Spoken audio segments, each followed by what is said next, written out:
जी बेटा, अस्सलाम वालेकुम। कैसे हैं आप सब लोग? ठीक हैं?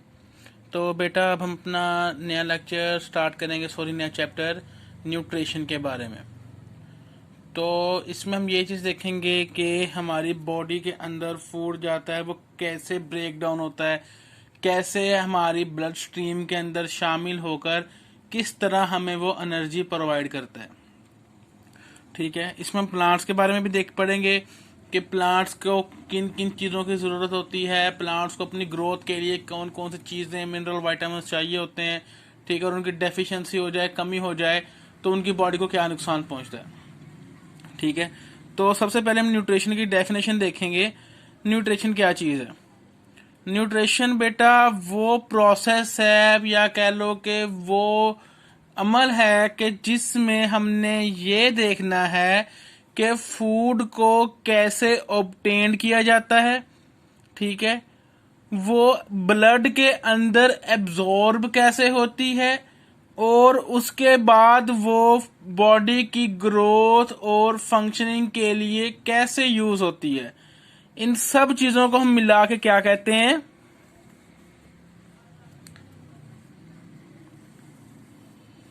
इन सब चीजों को मिला के हम नाम दे देते हैं न्यूट्रिशन का।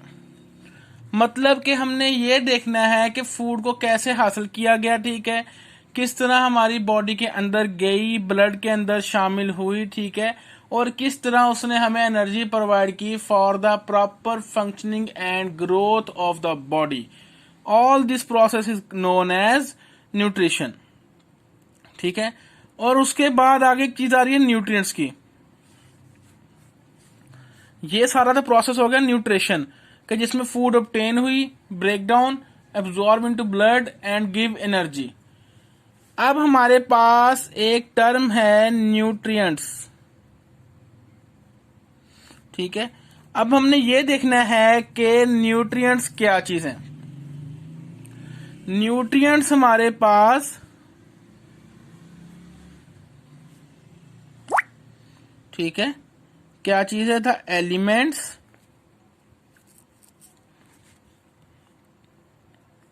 और कंपाउंड्स।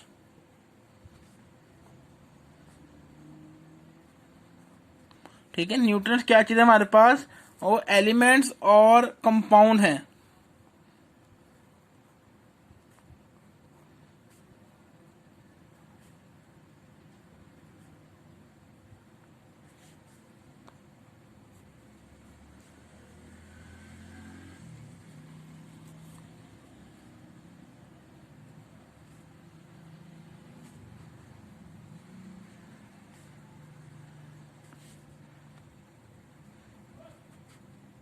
कि मतलब वो एलिमेंट्स या कंपाउंड्स जो न्यूट्रिशन के नतीजे में ऑर्गेनिज्म ऑब्टेन करता है फॉर एनर्जी। ठीक है, अब अगर हम बात करें, इसकी एग्जांपल लेना चाहें, अगर हम अगर जी आप बनाते हो जी मुर्ग पुलाव बनाते हो जी, हम दोबारा उसी एग्जांपल पे आते हैं। अब हम मुर्ग पुलाव बनाते हैं तो उसके हम ये देखेंगे कि इंग्रेडिएंट्स कौन कौन से हैं। ठीक है, क्या होंगे जी? चावल और क्या होगा? गोश्त होगा जी उसका इंग्रेडिएंट। ठीक है, मतलब के हम लिख भी लेते हैं, चावल और गोश्त क्या हो गए हमारे पास? इंग्रेडिएंट्स हो गए। जब ये मिल गया तो हमारे पास क्या बन गया जी? ये मुर्ग पुलाव बन गया। अब हम मुर्ग पुलाव को कह देते हैं ये न्यूट्रिशन है, और ये दोनों क्या बन गए हमारे पास? न्यूट्रिएंट्स बन गए। मतलब मुर्ग पुलाव आया जी किस तरह? न्यूट्रिएंट से मिलके बना। ठीक है, अगर हम इस एग्जांपल को अपनी इधर ले आए तो हमारे पास न्यूट्रिशन क्या हो गया हमारे पास? ये मुर्ग पुलाव हो गया। न्यूट्रिएंट्स क्या होंगे? चावल और गोश्त होंगे, जिनकी मदद से ये न्यूट्रिशन या मुर्ग पुलाव हमारे पास बना है। ठीक है, अब यहाँ पे एक और चीज आ रही है कि कह रहे हैं कि दो तरह के ऑर्गेनिजम्स होते हैं। एक होते हैं हमारे पास ऑटोट्रॉफिक, और दूसरे बेटा हमारे पास होते हैं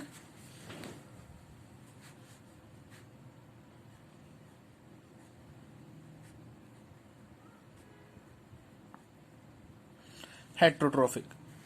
ऑटोट्रॉफिक क्या होते हैं कि which can prepare their own food.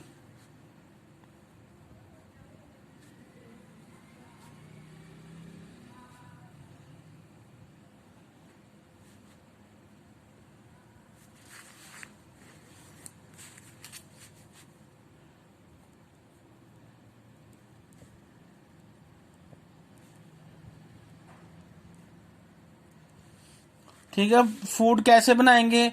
ये बिल्कुल नेचुरल इंग्रेडिएंट्स यूज करके, जिसमें वाटर, कार्बन डाइऑक्साइड, और जो मेन सबसे बड़ी एग्जांपल फोटोसिंथेसिस की बेटा हमने 7 चैप्टर में पढ़ी है कि वो इसकी एग्जांपल आती है, जिसमें ऑटोट्रॉफिक ऑर्गेनिज्म शामिल होते हैं और वो अपनी फूड खुद प्रिपेयर करते हैं। और हेट्रोट्रॉफ कौन से होते हैं?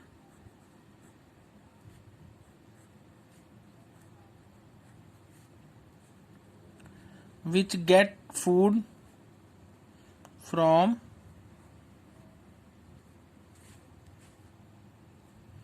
Other organisms. ठीक है, अब ऑटोट्रॉफिक में ओनली सिर्फ हमारे पास प्लांट्स होते हैं। प्लांट्स के अलावा और कोई स्पीशी भी इस दुनिया के ऊपर ऑटोट्रॉफिक नहीं होती। ठीक है, अब हेट्रोट्रॉफिक में कौन आते हैं? ह्यूमन बींग्स और एनिमल्स।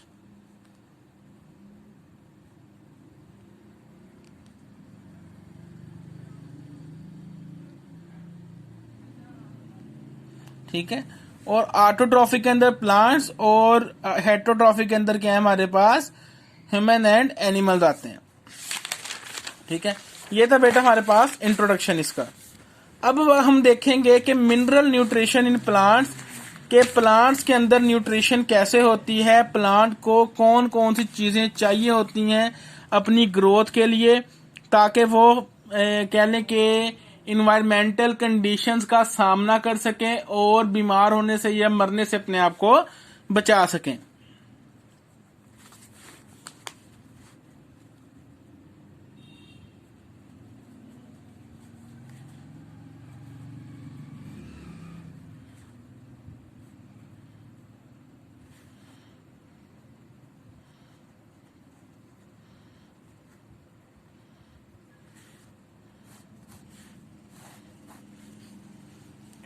अब कह रहा है कि जी हमारे पास sorry, plants have the most efficient mechanism for autotrophic mode of nutrition. Plant get carbon, hydrogen and oxygen from CO2 and water.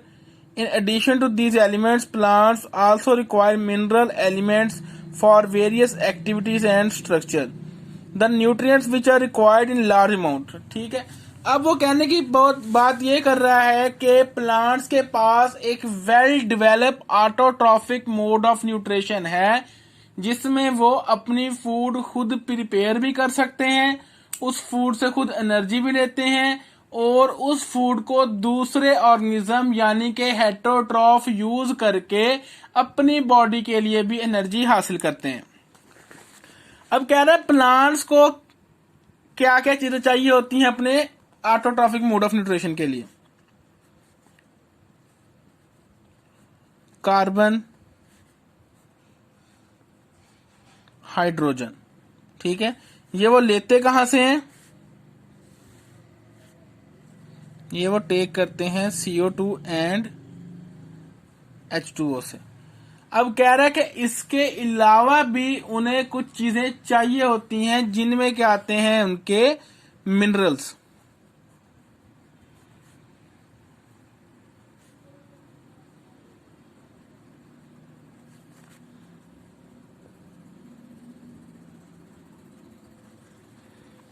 ठीक है, अब मिनरल्स दो तरह के हैं।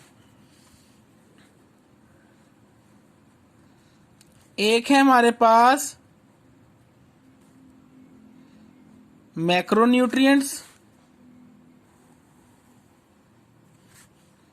और दूसरे हमारे पास माइक्रोन्यूट्रिएंट्स। ठीक है। अब हमारे पास मैक्रो न्यूट्रिएंट्स क्या हैं?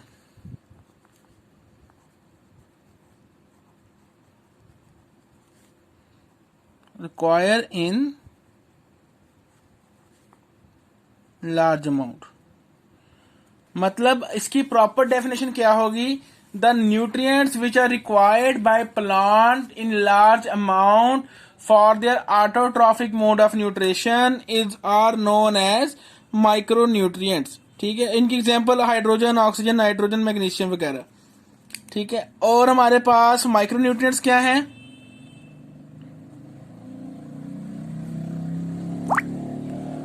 रिक्वायर इन स्मॉल अमाउंट, मतलब कि जो प्लांट बॉडी को बिल्कुल माइन्यूट अमाउंट में चाहिए होते हैं for the proper functioning of their autotrophic mode of nutrition, they are known as micro nutrients. ठीक है, और बेटा इनकी एग्जांपल आयरन, ठीक है, मोलिब्डेनम, बोरॉन, क्लोरीन, जिंक, ये बुक में लिखी हुई है। अब इसका मतलब ये नहीं होगा कि अगर हमारे पास मैक्रो न्यूट्रिएंट्स मिलते रहे और माइक्रो ना मिले तो काम चल जाएगा, ऐसा नहीं है। अगर हम कह लें कि autotrophic mode of nutrition 85% for let से फॉर एग्जांपल, ये सिर्फ हाइपोथेटिकल बातें हैं, क्लियर नहीं है समझाने के लिए, कि 85% ये करते हैं मैक्रो न्यूट्रिएंट्स की मदद से और 15% करते हैं ये माइक्रो की मदद से। अगर आप कहें कि सर ये 85% मिल जाए और 15% ना मिले तो काम हो जाएगा, ऐसा बिल्कुल नहीं होगा।